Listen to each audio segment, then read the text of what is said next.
say?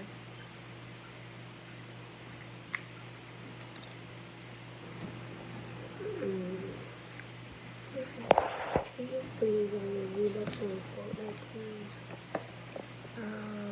It will help us get skins from that back to the swords. I don't know why all that stuff. Look, change the swords. What's the backpack? I don't know, son.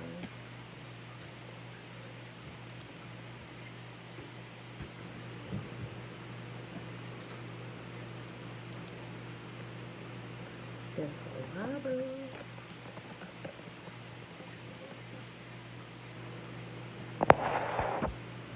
Shayla Hickman.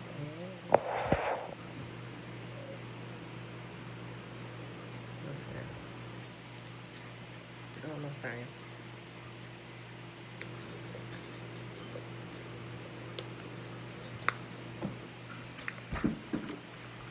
Are you the only one? Josh and Isaiah still asleep?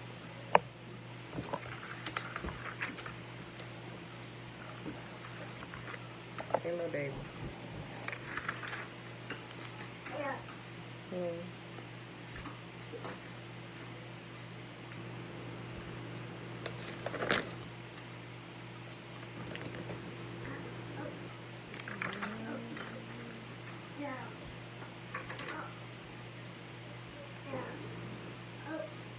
All right, beautiful people. Happy Monday.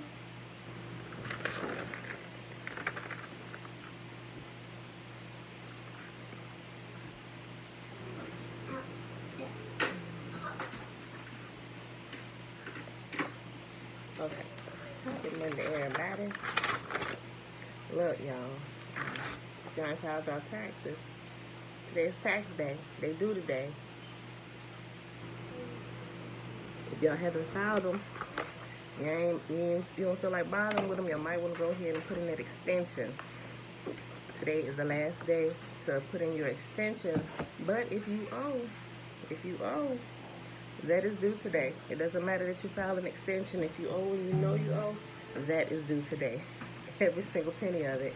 And if you can't pay it, it will begin accruing interest. And depending on how long you wait, it will accrue penalties as well. So make sure you're taking every deduction you absolutely can. If you have a business or you do ride share, ride share, like DoorDash and stuff like that. Remember, you are a 1099 contractor. You are considered self-employed. Doesn't matter if it's a side gig. You got to pay taxes on that money. So if you haven't set aside money to pay taxes on that, what you should do, make sure you're taking every deduction you possibly can. Go Google what deductions can Uber drivers and whatever it is, whether you're doing DoorDash, Uber driving, something of the sort, you'll find a bunch of references that show you every deduction you can possibly take, and not just mileage, things that self-employed people can take. And it may lower your tax liability, right? Because I seen some people that didn't think about it at all, and they made upwards of $30,000 doing DoorDash and Uber driving. And they're like, what? Why owe all this money? Then you know you're self-employed. They issue you 1099s. That means you are responsible to pay Uncle Sam your share of taxes. Render unto Caesar, right? What is due Caesar? And some of them are finding themselves in a world of hurt, right? So be mindful of that, people. Go ahead and put in your extension. If you owe and you can't afford to pay the taxes, set up a payment plan. You don't want to let that linger on. The I, the R, and the S will come knocking at your door. Well, maybe not you, depending on how much you owe. But you're going to start getting nasty grams in the mail from them, right? So be mindful of that, people. All right. So with that being said, just want to make sure all y'all keep y'all affairs in order. All right. It is May the 17th, 2021, day 156 of year 3 of reading through the books of the law and the prophets, and of the 3-year consecutive day count, day 825. It is, hold on. No. That is without the Sabbath days or the feast days added into the count, because we rest on those days, because Yahuwah commanded us to, and we keep the commands as much as we possibly can. So as we know we're doing something wrong, we make immediate corrections and do what's right. All right, beautiful people, today we're reading 2 Chronicles 21, 22, and 23. Mom, shalom. Auntie, shalom.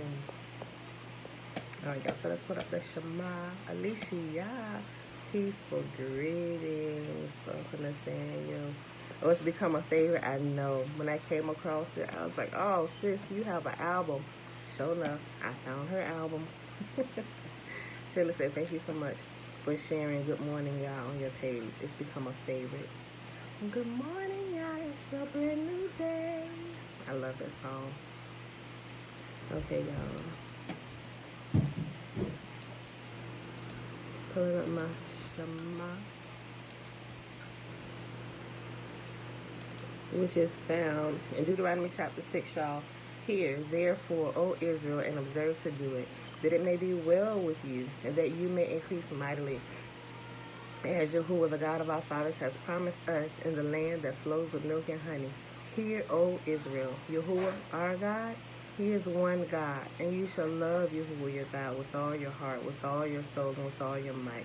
And these words which I command you this day shall be in your heart, and you shall teach them diligently unto your children, and shall talk of them when you sit in your house, and when you walk by the way, and when you lie down, and when you rise up. And you shall bind them for a sign upon your hand, and they shall be as frontlets between your eyes. And you shall write them upon the posts of your house and on your gates. And Yahuwah commanded us to do all these statutes, to fear Yahuwah our God for our good always, that He might preserve us alive as it is at this day. And it shall be our righteousness if we observe to do all these commandments before Yahuwah our God, as He has commanded us.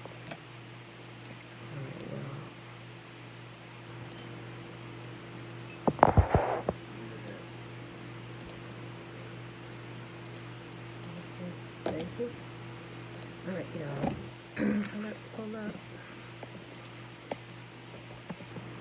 2 Chronicles, chapter 21.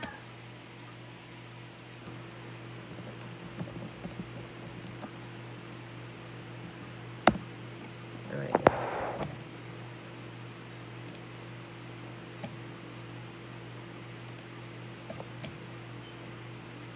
Joanne, shalom, say shalom.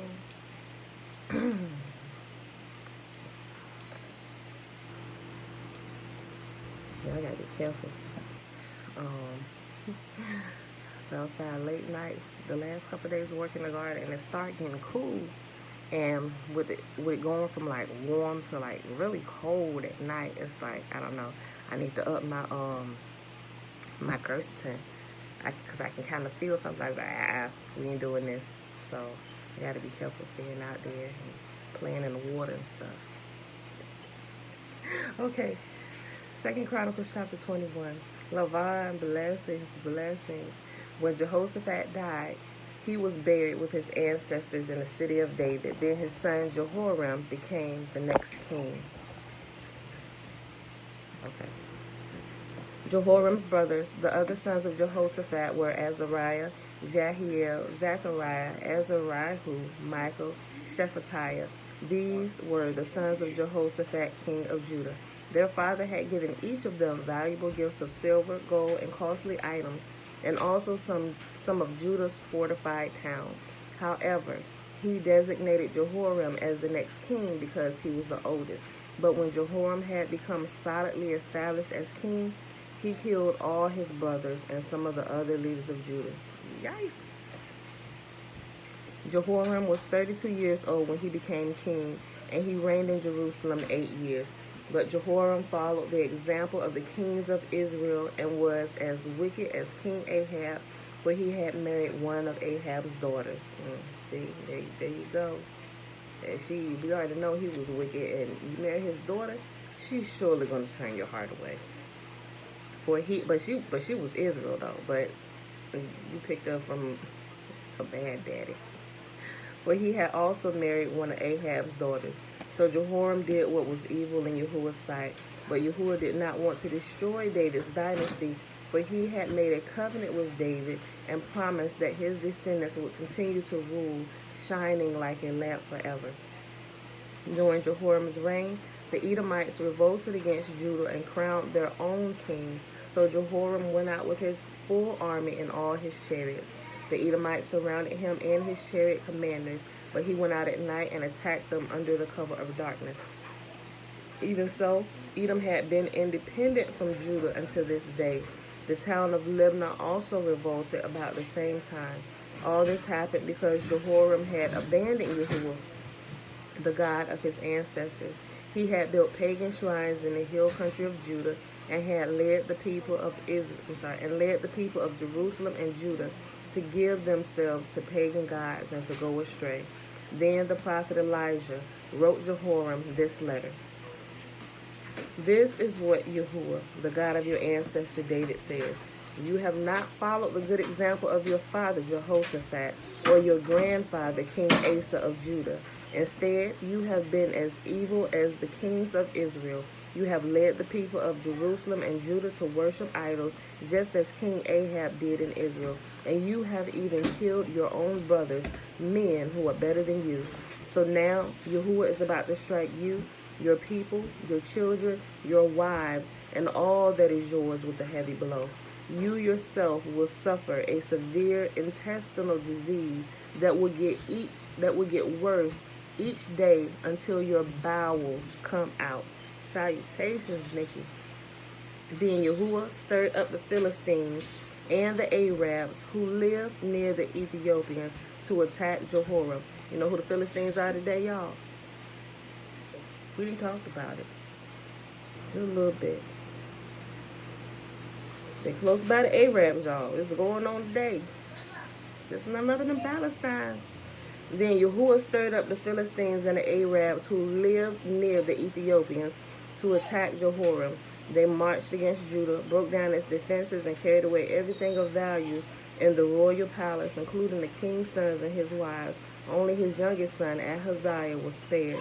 After all this, Yahuwah struck Jehoram with an incurable intestinal... After all this, Yahuwah struck Jehoram with an incurable intestinal disease. The disease grew worse and worse, and at the end of 2 years, it caused his bowels to come out, and he died in agony. His people did not build a great funeral fire to honor him as they had done for his ancestors. Yes, you got it, Dana. Palestine. Good morning. But that is their land over there. That is their land, and they're retaliating. What we see, I know they be talking about Hamas. I can go into details on some of those things. But what we normally see is remember how I was saying the other day how one of my kids come running through here screaming bloody murder, and I go get up to get the other one because they're chasing them, but not really. And Yahuwah stopped me. He said, "Don't." Then I found out what's really going on. The child that was screaming bloody murder was actually the one who started the fight, right? And I just saw the retaliation of my other child who was chasing the child that was screaming bloody murder, right? That's kind of what we see going on. We're seeing the retaliation, and the imposter society is screaming bloody murder, right? But you were the culprit.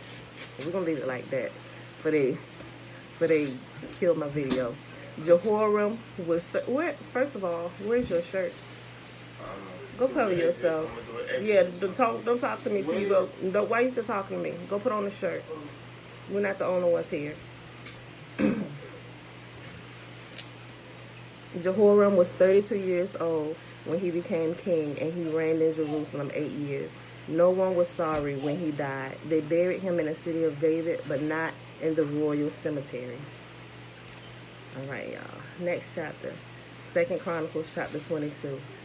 Then the people of Jerusalem made Ahaziah, Jehoram's youngest son, their next king, since the marauding bands who came with Arabs had killed all the older sons. So Ahaziah, son of Jehoram, reigned as king of Judah. Ahaziah was 22 years old when he became king, and he reigned in Jerusalem 1 year. His mother was Athaliah, a granddaughter of King Omri. Ahaziah also followed the evil example of King Ahab's family, for his mother encouraged him in doing wrong. Bless you. He did what was evil. Oh, wait. First of all, do not do that. Pull that off of there. Pull that off of there. Do not stick anything on that. Thank you. And I don't want to see fingerprints all over it. Throw that away. Throw it away. Thank you, sir. Don't do that. Yeah, and don't try and spray that down with anything. Don't use anything but hot soapy water to wipe it off. That's stainless steel. Keep your hands off of it.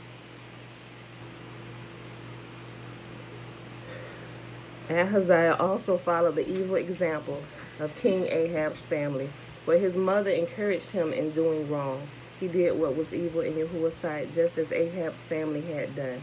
They even became his advisors after the death of his father, and they led him to ruin. Following their evil advice, Ahaziah joined Joram, the son of King Ahab of Israel, in his war against King Hazael of Aram at Ramoth Gilead. When the Arameans wounded Joram in the battle, he returned to Jezreel to recover from the wounds he had received at Ramoth. Because Joram was wounded, King Ahaziah of Judah went to Jezreel to visit him. But Yahuwah had decided that this visit would be Ahaziah's downfall. While he was there, Ahaziah went out with Joram to meet Jehu, the grandson of Nimshi, whom Yahuwah had appointed to destroy the dynasty of Ahab. While Jehu was executing judgment against the family of Ahab, he happened to meet some of Judah's officials and Ahaziah's relatives who were traveling with Ahaziah. So Jehu killed them all. Then Jehu's men searched for Ahaziah, and they found him hiding in the city of Samaria. They brought him to Jehu, who killed him. Ahaziah was given a decent burial because the people said he was the grandson of Jehoshaphat, a man who sought Yahuwah with all his heart. But none of the surviving members of Ahaziah's family was capable of ruling the kingdom. When Athaliah, the mother of King Ahaziah of Judah, learned that her son was dead, excuse me, y'all. Okay.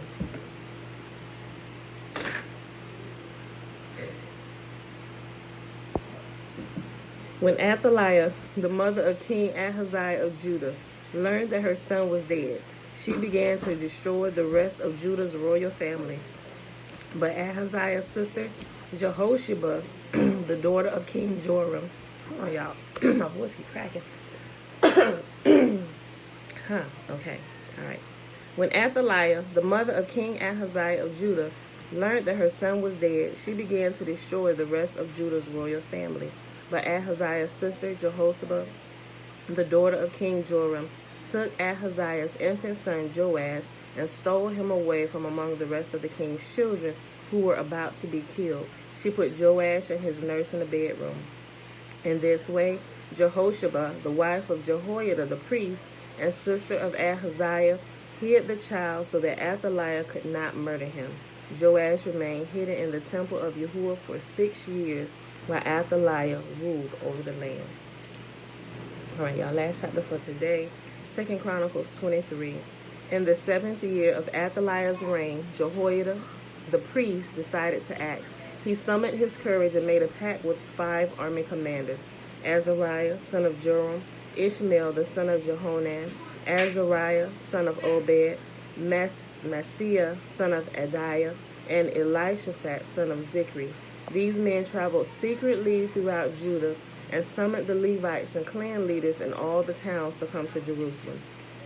They all gathered at the temple of Yahuwah, where they made a solemn pact with Joash, the young king. Jehoiada said to them, "Here is the king's son. The time has come for him to reign. Yahuwah has promised that a descendant of David will be our king. This is what you must do. When you priests and Levites come on duty on the Sabbath, a third of you will serve as gatekeepers. Another third will go over to the royal palace, and the final third will be at the foundation gate. Everyone else should stay in the courtyards of Yahuwah's temple. Remember, only the priests and Levites on duty may enter the temple of Yahuwah, for they are set apart as holy. The rest of the people must obey Yahuwah's instructions and stay outside. You Levites form a bodyguard around the king and keep your weapons in hand. Kill anyone who tries to enter the temple. Stay with the king wherever he goes. So the Levites and all the people of Judah did everything as Jehoiada the priest ordered. The commanders took charge of the men reporting for duty that Sabbath, as well as those who were going off duty. Jehoiada the priest did not let anyone go home after their shift ended. Then Jehoiada supplied the commanders with spears and the large and small shields that had once belonged to King David and were stored in the temple of Yahuwah. He stationed all the people around the king with their weapons ready. They formed a line from the south side of the temple around to the north side and all around the altar. Then Jehoiada and his sons brought out Joash, the king's son, placed the crown on his head, and presented him with a copy of Yahuwah's laws. They anointed him and proclaimed him king, and everyone shouted, "Long live the king." So let us remember, Trina, hey girl, hey, but Twabu. Remember, when new kings take the throne, that what they did, notice how it said, they presented him with a copy of Yahuwah's laws. What is required of kings? It is required of kings when they take the throne to get a copy of Yahuwah's law, his covenant, the Torah. They are to take the copy that the Levites gave them because they came directly from Yah, and they are to get their own scroll, their own book, and begin copying it word for word, right? Once they're done copying it word for word, this is the copy of the law that they keep, and they return the copy to the Levites, right? And this is the one that they've written in their own hand, their own time. They've went through, taking the time, making sure everything is perfect. You're not missing a letter, not skipping a word, not adding to, not taking from, right? And this copy that you spent time writing, this is the one that you read and you keep on your person. You about to go to the dentist? Okay, have fun, baby. This is the one you meditate in day and night. You keep it on you 24/7, all the time, right? And this is what keeps the kings doing what is right. So they always have Yahuwah's laws, and they can't say, "Oh, I didn't know that." Oh, well, that's why it's required of you to write it yourself, word for word. Like, he wasn't just going to take that copy, "Oh, thanks, my copy," and go sit it on the shelf somewhere. You got to do something with this, right? And your first order of business is not just take this and sit it on the shelf, begin copying it, because you got to give it back, right? Yeah. We need you to do something with this, not just taking and read it. "Oh, this is good," put it away, and go ahead doing something else, or half read it or not read it at all. And the priest coming to check on you, king. If you ain't doing something right, Yahuwah gonna let us know, and we coming for you. Then Jehoiada and his sons bore out Joash, the king's son, placed the crown on his head, and presented him with a copy of Yahuwah's laws. They anointed him and proclaimed him king, and everyone shouted, "Long live the king."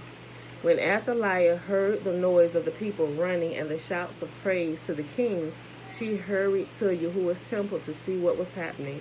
When she arrived, she saw the newly crowned king standing in his place of authority by the pillar at the temple entrance.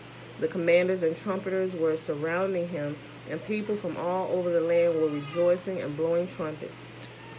Singers with musical instruments were leading the people in a great celebration. When Athaliah saw this, she tore her clothes in despair and shouted, "Treason! Treason!"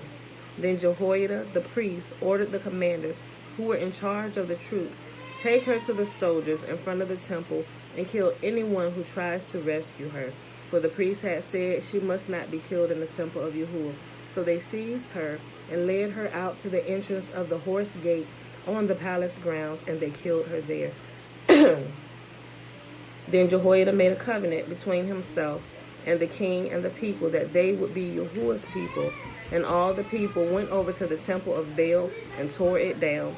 They demolished the altars and smashed the idols, and they killed Matan, the priest of Baal, in front of the altars. Jehoiada now put the priests and the Levites in charge of the temple of Yahuwah, following all the directions given by David. He also commanded them to present burnt offerings to Yahuwah as prescribed by the law of Moses, and to sing and rejoice as David had instructed. He also stationed gatekeepers at the gates of Yahuwah's temple to keep out those who for any reason were ceremonially unclean. Then the commanders, nobles, rulers, and all the people of the land escorted the king from the temple of Yahuwah. They went through the upper gate and into the palace, and they seated the king on the royal throne. So all the people of the land rejoiced, and the city was peaceful because Athaliah had been killed.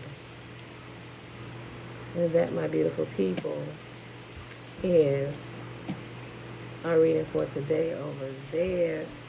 Good morning. Okay, beautiful people, so let's hop on over here to Fossilized Customs. Shayla, where you at? You on Facebook or YouTube?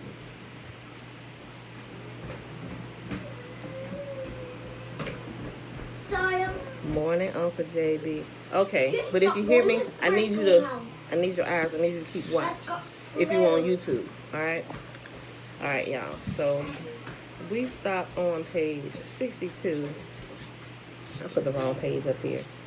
I said 59, but we actually started on 59 yesterday. Okay, y'all. So we're right at the top of the page of 62, and the title for this section is called Original Nazarene, Greek or Hebrew. Okay, thank you. Okay, Original Nazarene, Greek or Hebrew. It is overwhelmingly evident the first followers of Yahushua wrote in Hebrew. An important bit of evidence is the Dead Sea Scrolls, which contain a copy of the memoir or the Gospel of Matthew written in Hebrew, and it has K1 in parentheses. Okay, thanks, Shayla. There is evidence in the Nazarene text. The language and alphabet of the writers was Hebrew. The Hebrew tongue language, in parentheses, is mentioned 3 times in the book of Acts. Acts 21:40, Acts 22:2, and Acts 26:14.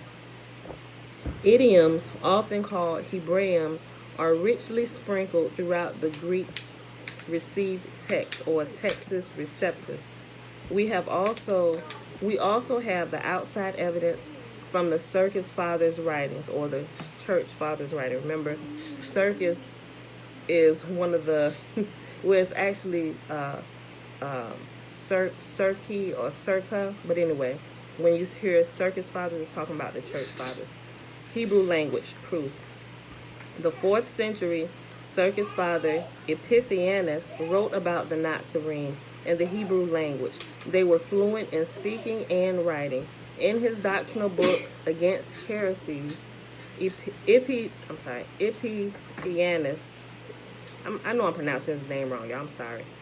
Epiphanes wrote, "The Nazarene do not differ in any essential thing from them, since they practice the customs and doctrines prescribed by Laudimos, I think I pronounced that wrong too, Loudismos, Laudimus law, except that they believe in Christ. They believe in the resurrection of the dead and that the universe was created by Theos. They preach that Theos is one and that IESV Christos is his son. They are very learned in the Hebrew language. They read the Torah. Therefore, they differ from the true Christians because they fulfill until now Lodimus rites as a circumcision, Sabbath, and others." That sounded like a bunch of jumble. But he's pulling this from what Epiphanes wrote, right? Okay, so this is his take on what he see. Let's see, the church father Epiphanes. I know I'm pronouncing that name wrong, y'all. I can't get it. The church father Epiphanes wrote in his doctrinal book Against Heresies on page 41. The Circus Father Jerome also encountered a Nazarite relating similar behavior to him, obeying the Pope's Catholic armies of Germany, France, and Bohemia brutally massacred their own population for centuries. And it goes on to the next section, the persecution and the massacre in the 12th century. Waldensians named heretics by Pope Innocent III The Wiki Encyclopedia states, the Roman Catholic Church declared them heretics, stating the group's principal error was contempt for ecclesiastical power. The Waldensians were also accused by the Catholic Church of teaching innumerable errors. On the 24th of the 4th month in 1655, at 4 a.m., the signal was given for a general massacre, the horrors of which can be detailed only in small part. This massacre was so brutal, it aroused indignation throughout Europe. And they have like 3 pictures down here that you can see. I don't know if you can see that clearly, but get a little close. I hope it's not blurry. That way if you don't have the book. So those are pictures of the massacre that's being depicted. Right, see that woman on that stake up there? Okay. All right, so now it's on page 63, now it's talking about the catechetical school at Alexandria. So, you know, like the Catholic Church. This is their school. The catechetical school at Alexandria mentions Nazarene by name as being different from themselves. Okay. Epiphanes, headmaster at the CSA Discalia. A 4th century church father, Epiphanes, gave a detailed description of the Nazarene. We shall now especially consider heretics who call themselves Nazarene. They are mainly Yehudim and nothing else. They make use not only of the New Testament, but they also use in a way the Old Testament of the Yahudim, for they do not forbid the books of the Torah, the prophets, and the writings, so that they are approved by the Yahudim, from whom the Nazarene do not differ in anything, and they profess all the dogmas pertaining to the prescriptions of the Torah and to the customs of the Yahudim, except they believe in Mashiach, right? Okay. So this is kind of like, yeah, they still kind of wrong because they still not really worshiping Yahuwah. Okay, so I was about to use this example, but for the sake of conversation, like what he's saying here, okay, so you have the Orthodox Identity Thief Society, right? So you have Orthodox, and now you have it's a whole movement like the Messianics, right? So you have the Orthodox who only believe. Okay, so they say they only use Torah, right? But they don't. They actually use some of the other things like the Talmud and some of these other things where they're really worshiping Lucifer. Some of them won't tell you that, but some of them will tell you the truth, right? But then they have a sect that's broken off from them who now believes in the Mashiach, and they call themselves the Messianics, right? So, but what Yahuwah tells us is that he alone is the Mashiach, the Savior, right? He didn't say he was going to send like one who we would worship, and that's what's happened, right? So the Mashiach, or JC, or in Hebrew they just name him something else, but it's still the same. It's still the same person. I listen to different people. Different people try to explain this away, but it's like, okay, this is the fake Christ, but this is the real Christ. I'm like, so y'all still creating somebody else outside of Yahuwah himself. I was like, are you trying to refer to him like as the king, which they do? He's the king of Israel, right? But I'm like, no, because the king has certain things that he would fulfill, and he didn't do any of that. He didn't fulfill anything. Like, nobody wants to bring out those points on what Yahuwah said would happen when the human person deliverer that Yahuwah uses, just like he did through every time he delivered his people. He is ultimate deliverer, but he raised up somebody within that generation, and they began to come out of captivity and led them back home, right? But they got their direct instructions from Yah. There are different things that you're going to do. He didn't fulfill a single thing. When you kind of talk about that with people, they get tight with you, you know. But I'm like, open it up and read it. They want to get real tight with you. There's no proof of anything. All it is a bunch of words. But he didn't fulfill anything, right? So they have that sect that now even you have, I'll say this name because it's kind of popular. Everybody here, you got Jews for Jesus now, right? So that's the whole sect that they have now been taken.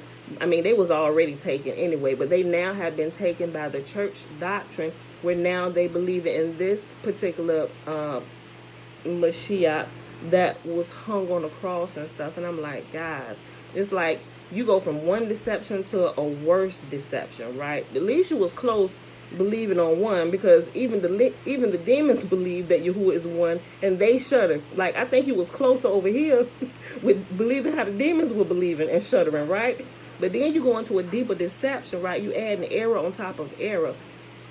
So, but that's what that's what he's. I said all that because that's what he's explaining right here. He's talking about the Orthodox Jews, right? But he said then there is the Nazarene sect. He said they believe what the Jews, that the Orthodox in the Torah, but they also have the beliefs now of the New Testament, right? So that's what he's kind of trying to explain to you. So I'll read it again. Now that I've explained that, I'm going to read this again so it'll make a little bit more sense if it didn't at first. Okay. A 4th century church father, Epiphanes, gave a detailed description of the Nazarene.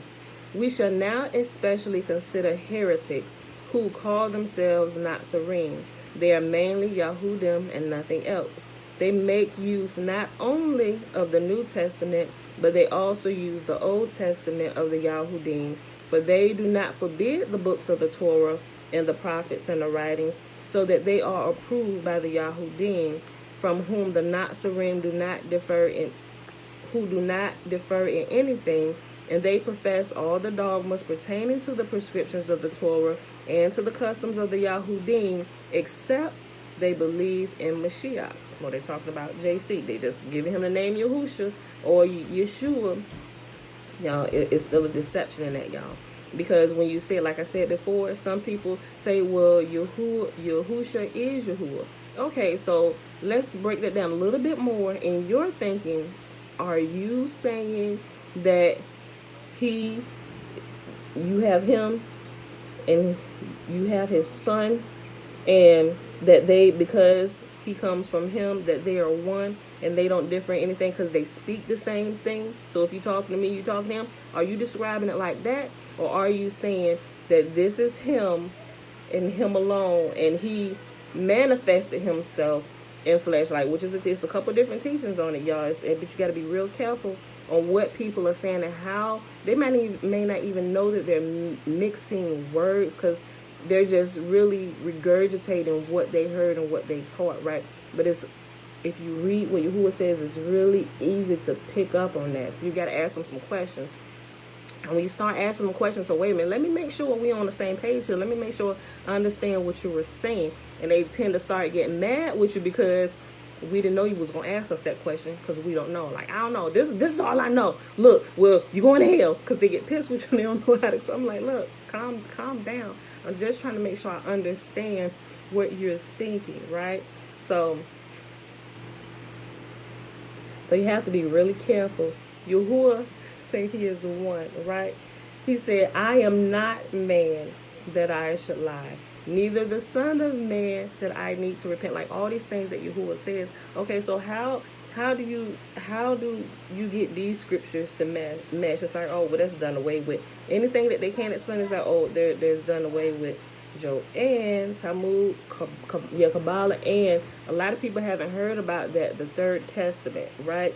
And it's somebody, it's a couple people that reads religiously from the Third Testament, right? And I actually have a copy of it. I'm like, because I was like, all right, what is this? You know, I'm researching, I'm pulling out stuff. Some stuff, okay, it sounds logical. Okay, that kind of matches up with this, but what about all this other stuff? And I'm not sure if you actually have a copy of it and read through it, but it is really thick, you know, because I actually had it. I got the PDF copy of it, and I had it printed out, and I had it bound so I can keep it all together, and I had to split it into 2 books. So, but I don't really talk about that a lot. You started reading it. It's some stuff, it makes good logical sense in some places, but there's some things that clearly go against what Yahuwah has said to me, right? And people, so I listen to different people trying to teach. I was like, okay, how are you just constantly skipping over that because Yahuwah said this?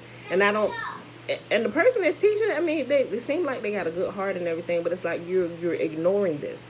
Like, how do you get that doesn't line up with what Yahuwah says? And it's so you got to be careful, you know. So when you read it, just be mindful of that. Go back to what Yahuwah says, kind of make sure, because you know, just be mindful. Since you mentioned it, I just wanted to say that because I got it and I don't went through it. So, but I don't. That's not one that I'm going to bring out. I'm gonna just say that, you know. So, but it's some good common sense wisdom in there that you can take and you can use. I won't deny that, but there are some things that I'm like, which will make me. I'm not gonna like how we're going through the 11 in here. From what I said, it's a lot of like.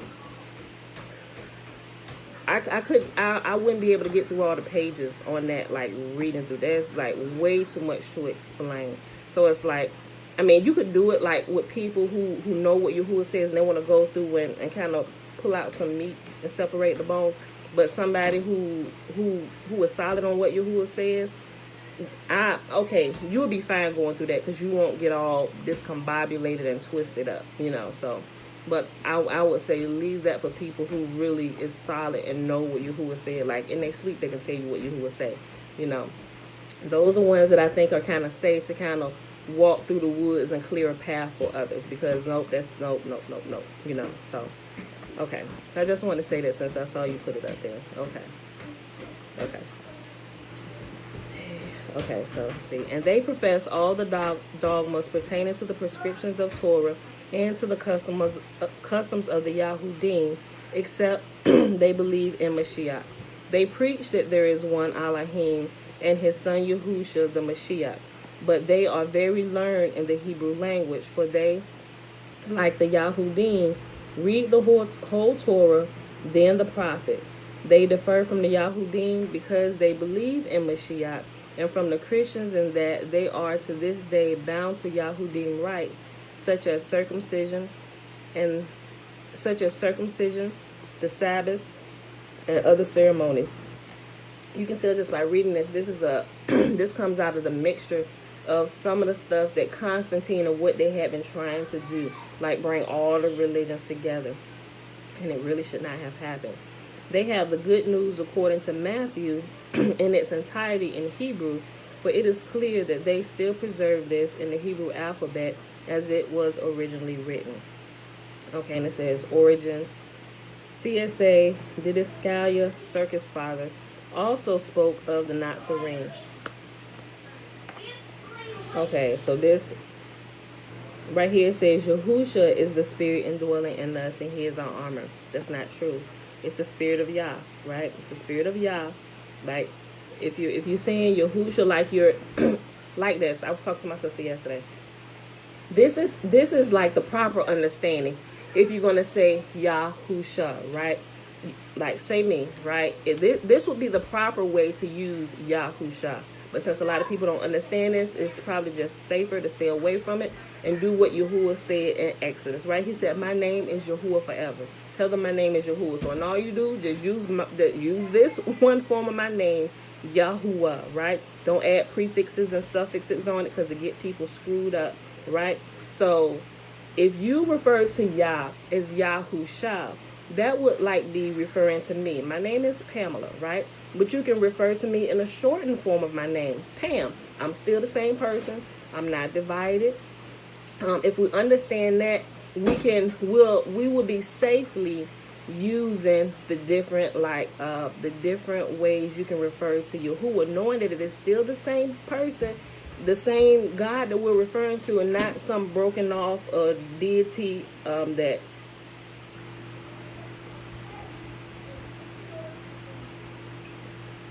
Okay. Oh, I just saw your text come through. Okay. So. Okay. Thank you. I did a quick check. Thanks. So you when you refer to me by my full name, Pamela, or a shortened form of my name, Pam, or like my sister call them like PJ Sparkles or Pam Lamb. When you hear all those different terms for me, you all know it doesn't matter. And everybody in my household knows that when you say PJ Sparkles, oh, you're talking about mama. The kids call me mama. My husband call me sweetheart or babe or whatever. But all those terms are still referring to me, one person. Not another person is not my daughter, right? Y'all know that although she is my daughter, she comes from me.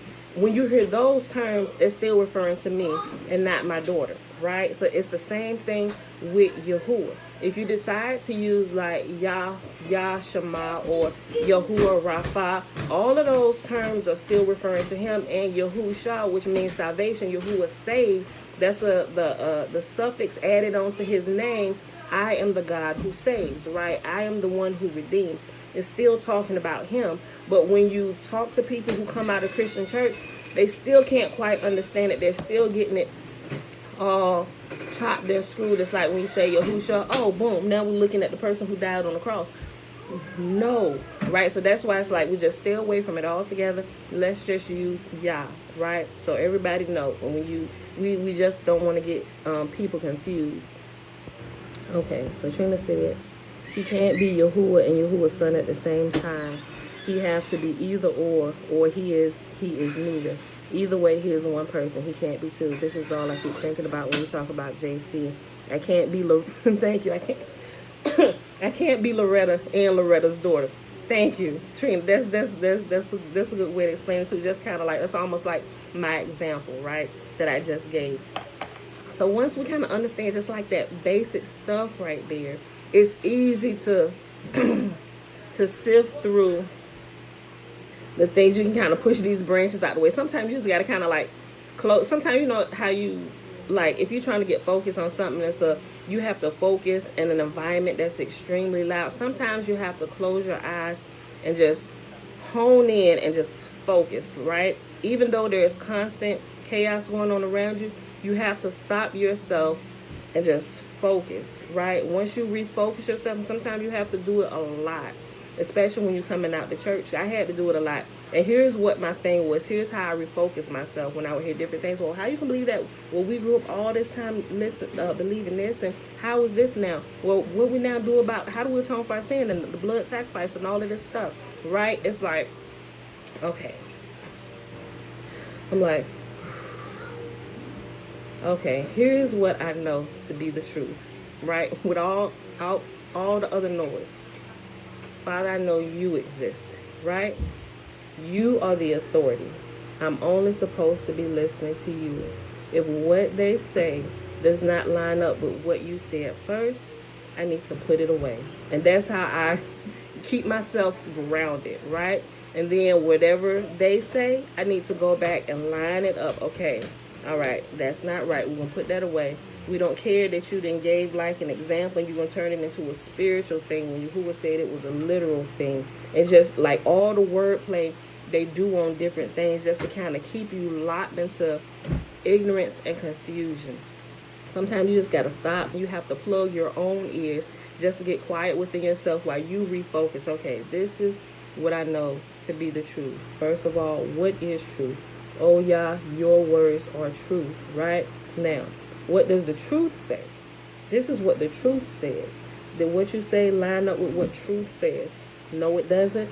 I'm putting that away, right? That is my daily thing. That's how I keep myself on track with all the different things. People coming in, well, what about this and what? Okay, let's go back and check what Yahuwah says, right? And some people, they don't want to do that. They want to fight or what this is what I believe and this is this. Well, how can you, have you like really researched what you believe, or like how, like have you did your own due diligence? Are you just blindly believing that because it was passed down to you? You know, because this is going to affect your life. Like if you're taking something that you just kind of going off of, I trust you, I'm just going to take this and go. I'm glad that you trust me, but you need to check behind me, make sure I'm not missing something, right? You know, so that's that, right? Okay, so we stop right here where it says Yahusha is the spirit indwelling us, and it's not. That's a little bit of level. Let's cross it out. We don't want to get that chopped and screwed, because a lot of people not thinking that, oh, this is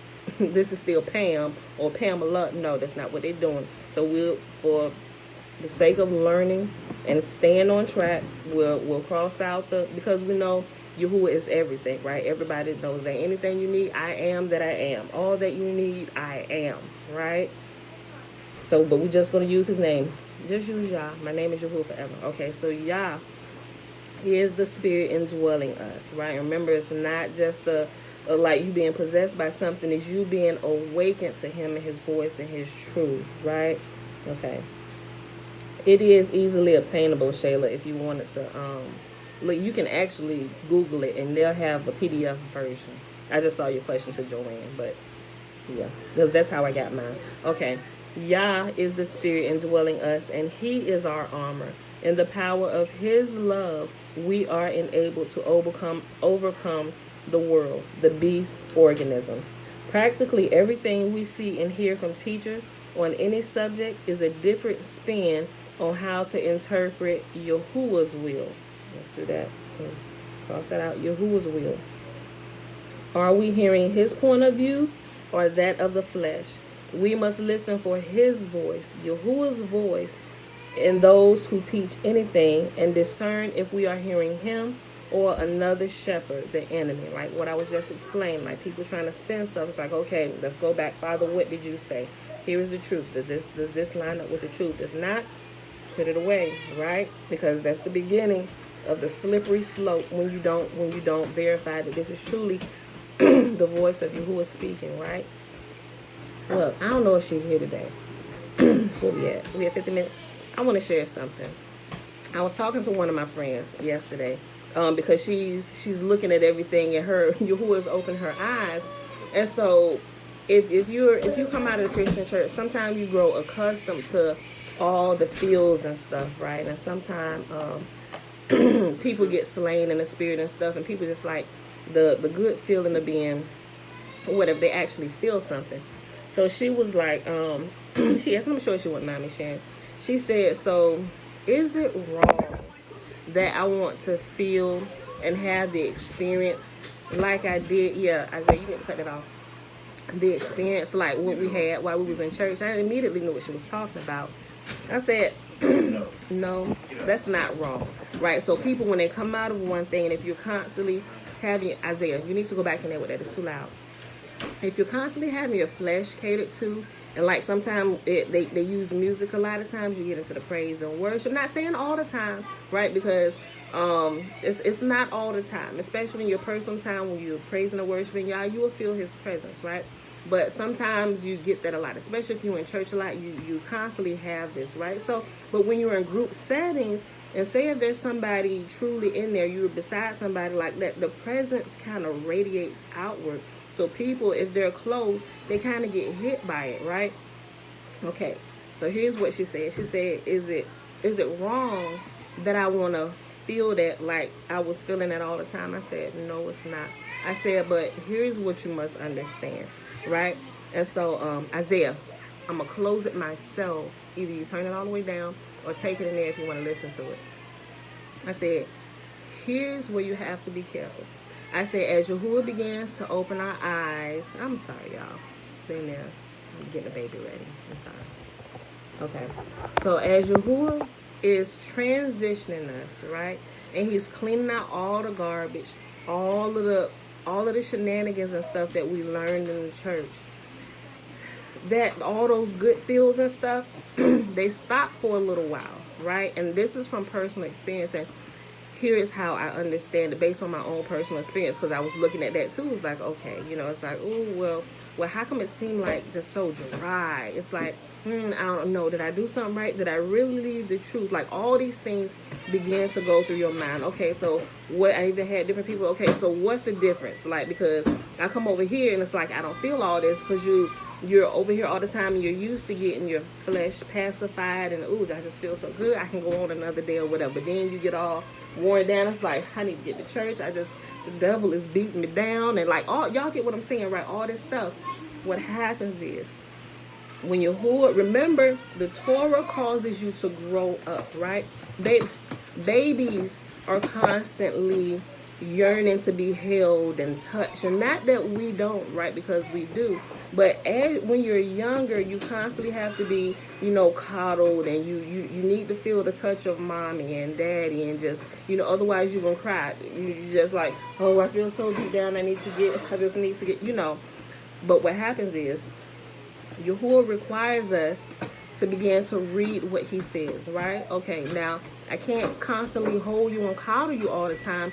I need you to know what I require of you, what I have said, right? So you can grow. Just think about the growth of your children. As you begin to grow, they're not, even some of the ones that like to hold on to you all the time, and they're kind of touchy-feely, as they grow, they kind of begin to get a little bit of independence, but they're solid in what they believe.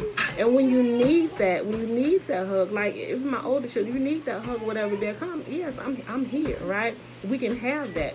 But I want you to experience, to be able to walk in truth, walk in a little independence from me, so you can begin to really experience life, right?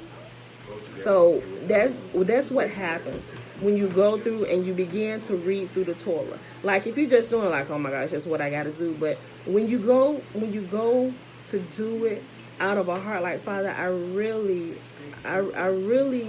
need to know who you are. Because what happens is, if you're a person who constantly needs your emotions stirred, you can easily be fooled by lies. And that's what takes a lot of people in the church. The false signs and wonders, or the feels and everything.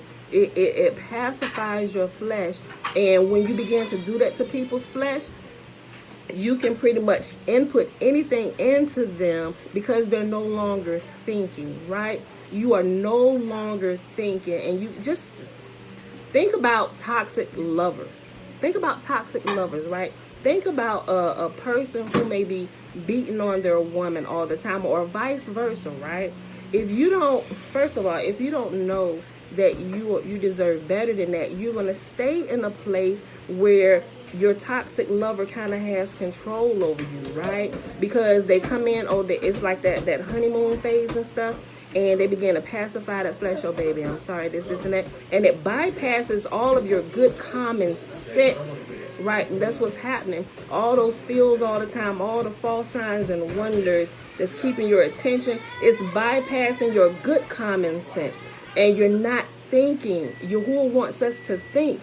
Why? Because if you're thinking and you're doing what he told you to do, we can immediately, wait a minute, something is wrong about this. Don't try and woo me with these smooth sounding words. You're trying to bypass my mental thinking ability by appealing to my emotions, so you can poison me, right? And that's what Christianity does. When you're constantly looking for these feels and being slain in the spirit, it bypasses your good common sense that Yahuwah has given to you, so you can think, right? And if that's probably one of the best things that could have happened during the COVID, is that the churches were shut down, right?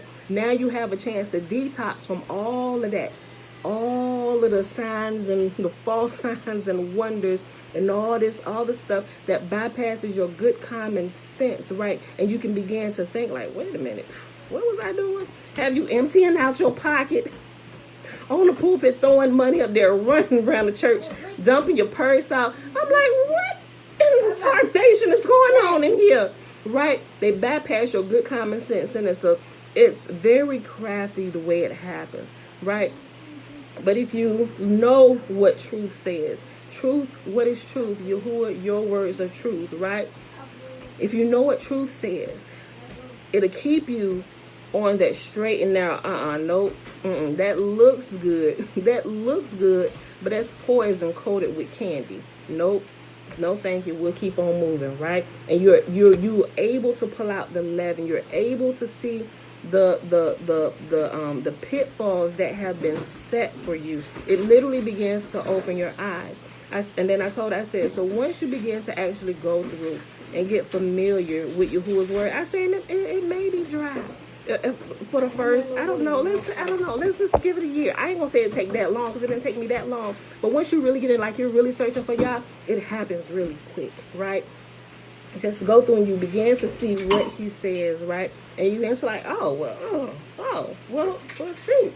Okay, well, oh yeah, well that's okay, that's common sense. Okay, now I want you to think, people, if you do this, you need to fix this, right? Don't just leave this out here willy-nilly, right? So all these things, Yahuwah is teaching us these by going through the Torah with the different stories and the different ways people failed, the different ways people were blessed by keeping to the truth. All these things, it teaches us that, and you're able to apply it in your life. And something else I told her, I said, what'll help you?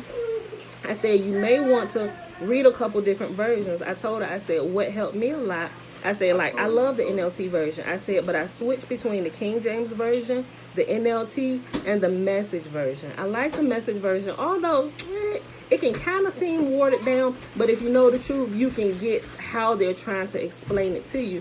And it makes it quite interesting. I'm like, what? So it helps you to look at it in today's vernacular with how we talk. Because sometimes it's hard to kind of pull that out with the King James version and the Thus Thou Art. Right? It's like, well, I ain't really getting it. That's why I like the NLT and the Message version. It's like us sitting here talking today to one another. Like, oh, okay. And I said, once you understand that, you can begin to go through it. I said, and then when you know the truth and you know what Yahuwah says, now when you need some intimacy, when you need to sit and talk to Daddy, when you need to feel the hug, now you know what the truth of Yahuwah says. Now, instead of waiting for something to drop on you that you don't really know if somebody trying to drug you, you can now just go into the presence of the Father and you can immediately feel his presence, right? Because you know truth. You're not just worshiping him ignorantly in spirit, but now you're worshiping and you're going to the Father in truth, and you can call on his presence at any time. I was like, that's the difference, right? But we have to put in the work first, right? Just like I was giving the example yesterday, but just give me something that's going to kill the pain, fix this, the miracle oil. Now, something is required of us, right? And what's required of us, growth is required of us, because Yahuwah's not in the habit of just dropping stuff on you all willy-nilly. I mean, he will, but get what I'm saying? He's not in the habit of just giving you something that you don't know how to keep, right? When Yahuwah blesses us, the process, sometimes people get immediate miracles, but a lot of time and I'm going to use these terms because people use them, we see progressive miracles, right? Because he wants you to learn how to keep this. What good would it be if Yahuwah healed you from cancer, but you didn't stop the bad habits and stuff you were doing to give yourself the cancer in the first place? So he wants you to become responsible. Okay, how did I get here? Like, cancer doesn't just happen, right? I know sometimes they diagnose kids from the womb or whatever, but it's something that the mother was doing while she was pregnant or whatever to cause these things to happen. But y'all get what I'm saying, right? For the most part, most of us, we give ourselves these things because what we are doing in these physical bodies, right? Either what we're eating, and most cancers come from what we put in our mouths, right? If we don't stop the bad habits that's got us to this place, high blood pressure, migraines, all these things, right? If we don't stop that, what good would it be if Yahuwah dropped a miracle on you and you still gonna die a year later because you didn't change your eating habits? He's in the process. He's in the habit of teaching you how to keep the good things he gives to you, right? And that's the church don't teach you that, right? At least the ones I've been in, right? It's like, oh, we need your miracle now. That you see what I'm saying?